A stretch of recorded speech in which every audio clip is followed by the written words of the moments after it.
Kyrie no longer wants to play with LeBron. Why not? Well, let me just start with something else. LeBron has a no-trade clause in his contract. So even if the Cavs would go down that road, they can't trade him without his consent. So I don't think that's something that's really in their realm right now.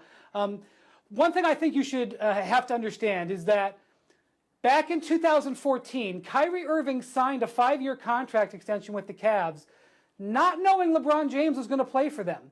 He was completely in the dark about that. He thought he was signing up for 5 years of a team being built through the point guard. David Griffin had just been named general manager, and he sold him on building a team in Cleveland like he had in Phoenix all the years he was there, where they built around Steve Nash. And that's what Kyrie Irving thought he was signing up for. And all of these guys who are on this Cavs roster, Kevin Love, J.R. Smith, Tristan Thompson, down the line, all of those guys have signed contracts thinking, I want to be with LeBron.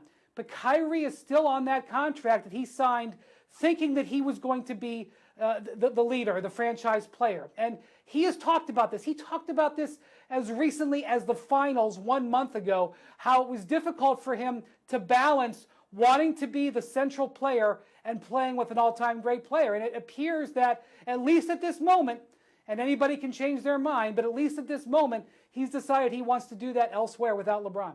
Brian, LeBron was said to be blindsided and disappointed. My understanding was that LeBron knows all and hears all. So what was that relationship actually like, given this information? You know, I'm keeping the language just down the middle in that story, Pablo. LeBron was devastated from what I understand. Certainly they've had their run-ins at times, but he felt an affection and an attachment to Kyrie. Yes, he is only signed for 1 more year, but he hasn't made up his mind. And Kyrie is signed for 2 more years. Kyrie was in position to have his own choice in 2 years. Really, LeBron thought that they were going to come back together and try to beat the Warriors next year. That's what he's focused on. That's what he's planning on doing.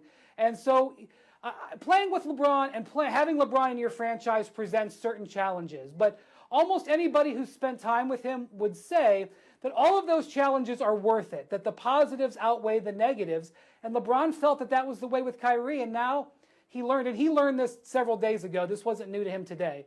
But when he found out, he was pretty upset from what I'm told.